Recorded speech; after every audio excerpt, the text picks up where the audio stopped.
Hello, Chill Computer Guy. Today we're here in Reason 9.5. I wanted to talk about.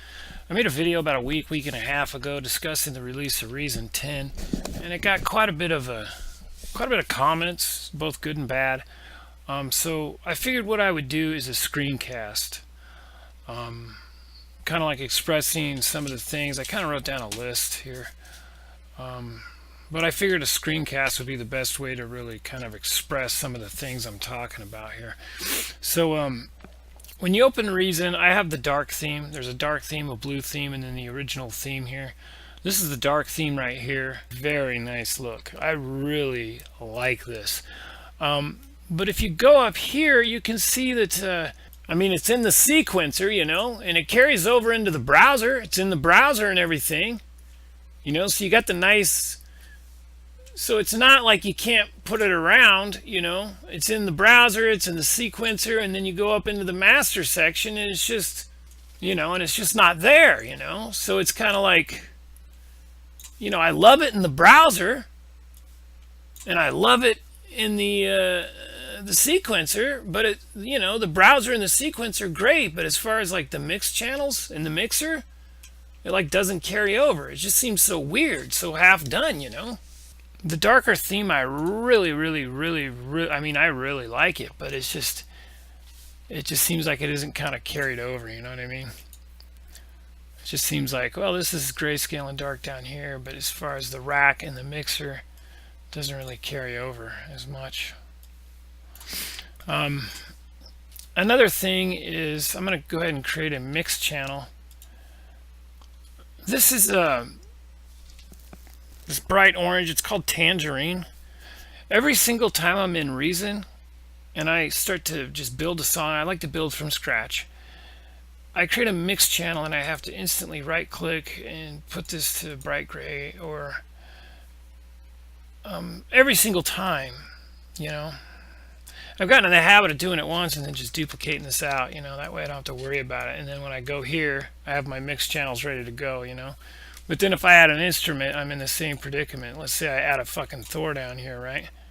Okay, well now I'm down here. Now I'm back to this Tangerine. It's so massively frustrating. Not only do I hate that Tangerine, but I shouldn't, I should be able to set my default clip color. If not, I wouldn't mind this. I wouldn't mind the old clip color of powder blue. Powder blue is the old clip color, and that didn't bug me. It hardly bugged me at all, but that orange is just, oh God, I don't like the orange, Because again, now if I add, an instrument, now I'm back to orange again, Which, if you could just take it back to powder blue even, it wasn't that bad. Powder blue's tolerable. But, this tangerine color, I just can't stand it. Every single time I create a track, I have to right click, turn it to gray. It's freaking annoying. Or turn it to powder blue or something. Anyway, so that kind of bugs me, the fact that you can't choose your default clip color. Hit shift. I select all these, I right click, I can route to new output bus. This is really cool. I love this. Again, I'm forced to have this tangerine color. But you can see now what that's done is it's routed all these to this bus, which is excellent. I wish I could somehow collapse this mix bus. Maybe put a little button here to collapse my mix bus. Yeah, put a little button right here to collapse my mix bus or something. I want to be able to collapse my mix bus. Also, while we're here in the mixer, these buttons right here, sequencer and rack. If you double click this, it takes you to that track in the sequencer. If you double click the rack, it takes you to that track in the rack. That's super nice. What I would like is if you clicked it again, if it closed it back down, that would be super powerful. But not only that, but these little buttons here, why aren't they in the mix channels? Why aren't they right here? Like, let's say I got my rack open and I want to instantly go to my mix channel. I want to go to my mix channel. In other words, I want a little button I can click and it instantly opens up my mix channel, Or the sequencer down here. There needs to be buttons down here. What if I want to go to my rack? Double click and I go to my rack. But there's really no way to close it. But I guess if you're working in the I guess if you're always in the mixer, if you always have the mixer open, this is a pretty badass way to work. Make your rack, work your sequence. You know, anyway, those buttons are nice, but I do wish they were in the sequencer in the rack as well. Yeah, those are a couple of things. What else do we have here? Next up is a consistent style throughout the rack. So what I basically mean by that is, let's look at like, let's specifically look at the RPG-8. Okay, this is the old arpeggiator. I love this old arpeggiator. It's a nice arpeggiator. It's a beautiful thing. Our new dual arpeggiator, which I can't even use unless I have an instrument, which is silly. I have to have an instrument to even use it. So let's use an ID8 here, for example. Again, we got to right click and change that because I can't even stand to look at that orange for a second. Go to your players, dual arpeggiator right here. So these are 2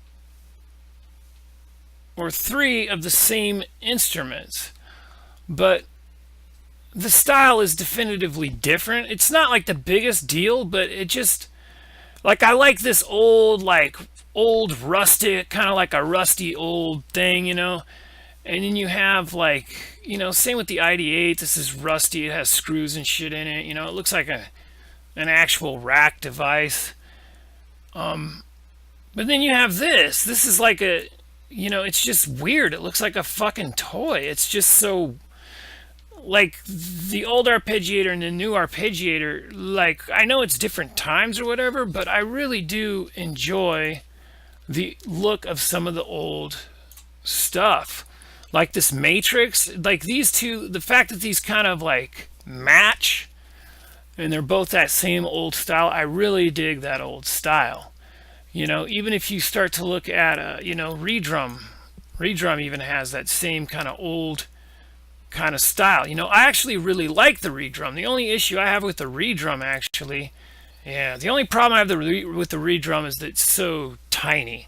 Now, something else I wish you could do is when you're in the rack, let's say you have many devices here. Let's say you have many devices here. And I love the Thor. The Thor is a great piece.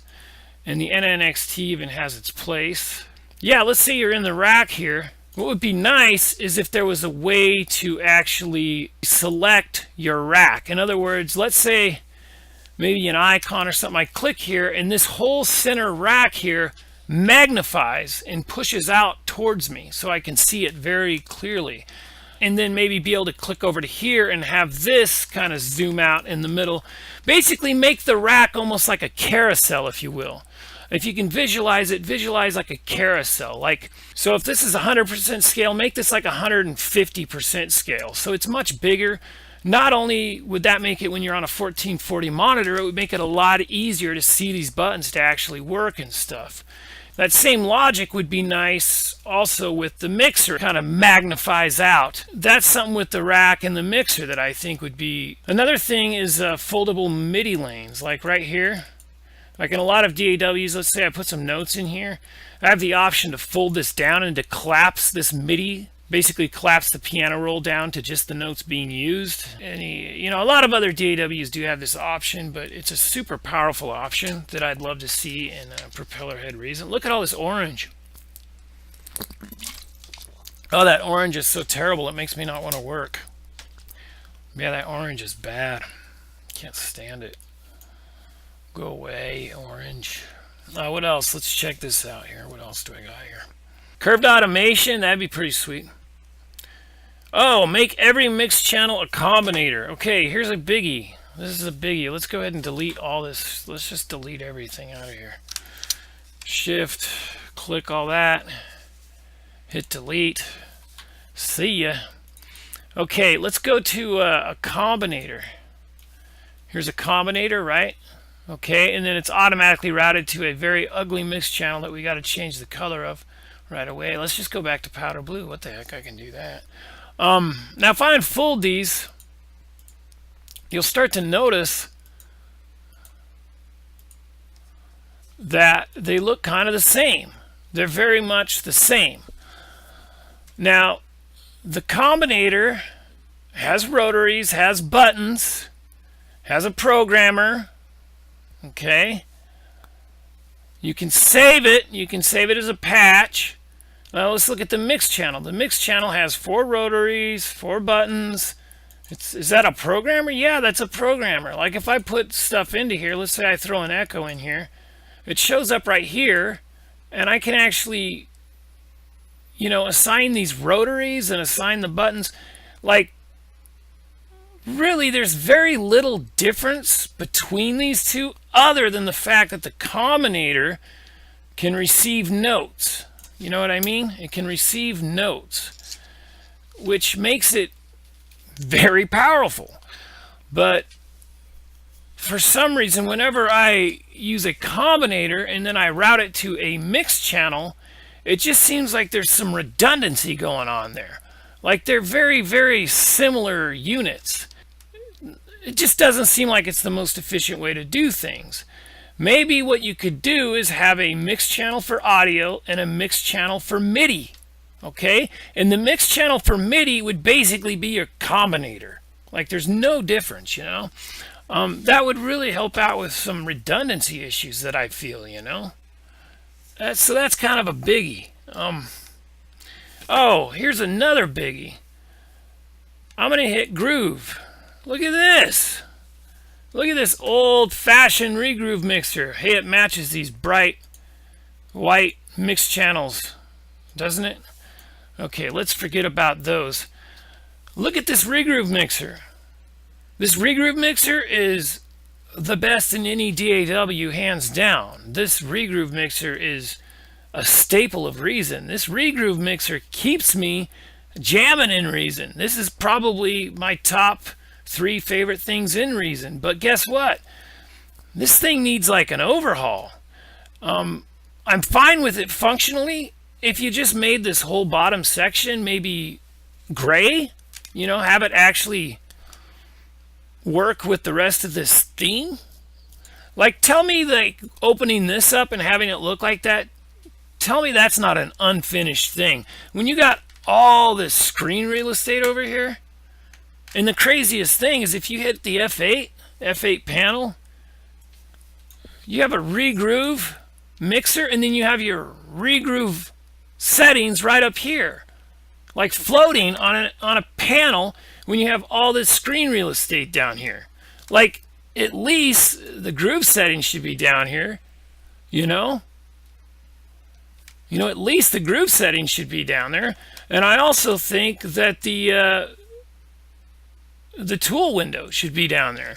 Like, there should be a way to incorporate these two things into the regroove mixer and then kind of redesign the whole thing and make it a little bit darker, so it actually matches the theme of the rest of the program. Not only that, but if let's say I go in and I create a instrument that I can sample on, okay, and then I'm going to open this up, and then I'm going to go ahead and sample, and then I'm going to hit edit, and then here's my my sample editor. Again, like this is just really, it's minimalistic, and I'm fine with it. I'm fine with it being minimalistic. This is a pop-up window I can handle because it is minimalistic and it has everything I need on here.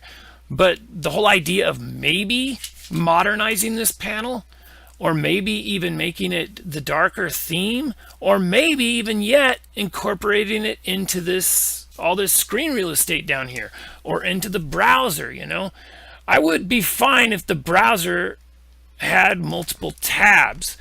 This browser is great. It's super efficient and I love it. Just the whole edit sample dialog box could use a little bit of modernizing as well. But yeah, just redesign the whole regroove mixer. This thing it's looked unfinished forever. Same with the sample panel, the edit sample panel. The on screen keyboard looks fine. That's totally fine. I'm fine with that. But again, I mentioned this in the other review that I did earlier this year, or actually it was a couple years ago. I did the Reason, I think it was Reason 8 or Reason 7 review. But I mentioned these buttons down here, opening and closing stuff. I would like to see buttons for F2, which is the Spectrum EQ, which is another one of my favorite things about Reason. I love this Spectrum EQ. I hate it. I hate it being orange. Why does it have to be orange? Why does my mix channel have to be orange, Propellerhead? Can I make the mix channel the color I want it? Do I have to look at that orange anymore? I don't want to look at the orange anymore. Can I not have to look at the orange anymore? Anyway, I love the fact that you can make this super huge. You can make this thing super huge. You know, you can put it on a separate screen. You know, create yourself a SAS, put a SAS in there, bring this fucker over and really see what's going on.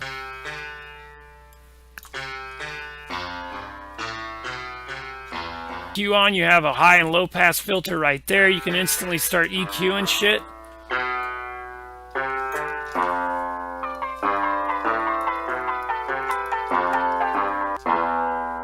But it would be nice just to have a button down here to make it, you know, so it could pop up, you know, because the only way I can open that, well, I guess I can hit F2, which is fine, or go up here and hit that icon. But I really like the idea of being able to open up every single panel in the program with little buttons down here. The F8 panel is another one. You know, if you want to keep this pop-up tool window, at least put a button for it down here. That'd be super cool. That's another biggie. Not really biggies. None of these are biggies. They're just things that I just can't believe they've. But yeah, that's pretty much it. And then, and I know that I've been fussing for a long time about disable auto routing, but I still want a checkbox in the options panel. If you go to preferences, you know, let's go to preferences here. I would like, yeah, I would like maybe a checkbox to disable auto routing. Disable auto routing. That would be convenient. That would be great. Disable auto routing. You could. I've been fussing about disable auto routing for a long time, but that would be another great thing, another great box to put in there. Anyway, that's pretty much it. I wanted to just make a screencast. I don't mean to sound like a broken record or anything, but I have been beta testing the new Reason 10. And I can tell you, I'm not going to do any screencasts, and I'm not going to really even talk about the program, but I can tell you that it is worth the $129. Why it's worth the $129 is because the two new synthesizers are really good. They're very, very good synthesizers, and they're really efficient on DSP, and they both look pretty good too. So yeah, I can tell you that minus all the new plugins, Reason 9.5 and Reason 10 are pretty much exactly the same as far as the actual functioning Reason program. There's a few little tiny things, but none of the things I mentioned in this video. Like I say, I just tested the beta, but as soon as the beta opened, I saw Tangerine, and I was just like, fuck, really? Tangerine, Reason 10, I still have to deal with fucking Tangerine? So I instantly went up here to the edit preferences, and in the beta, of course, I'm in the beta, and then I looked everywhere, and there was no disable auto routing, there was no option to select your default clip color, nothing like that. But I can tell you that Europa and Grain are worth the $129. Just those 2 cents by themselves are worth the upgrade. But I just feel like the actual program itself didn't get upgraded. They would have been better off calling it Reason 9.75. I would still pay for it because those synths are so they're strong synths, so they're worth the money, just the synths alone. But you know, maybe 10.2 or 10.5 will finally get some of this stuff. And if you need me to come work for you guys, Propellerhead, you know, I'm getting pretty boxed in over here at the casino. You know, if you need a guy to come around talk to you about what I think from a user's perspective, because I know that there's a lot of people, you know, musicians they're, you know, artists. They're very, it's hard. Little things throw you off, little things wreck your rhythm, your mood, and these are some of the things, you know. As an artist, you want your workstation to be very balanced. You want it to be very, you know, like Ableton. To me, the workflow of like an Ableton, that's a golden workflow. But Reason has better sound. Reason is more inspiring to me, and I think Reason just has better. It's more conducive to making a great song, I think, than Ableton is. But Ableton's workflow is almost spiritually flawless. I love it. I love Ableton's workflow. So anyway, I gotta go. If you haven't already, please subscribe, give a comment. We're also gonna have another talking head video that goes with this one, so keep an eye out. I'm going to try to get both these up in the next couple of days. We're also going to do Jam and Rant coming up on Sunday. I don't know if it's going to be up this Sunday or next Sunday. So please, by all means, subscribe to the channel, give a thumbs up, and we'll look forward to seeing you again. Bye-bye now. You're going around the street. You're fishing around.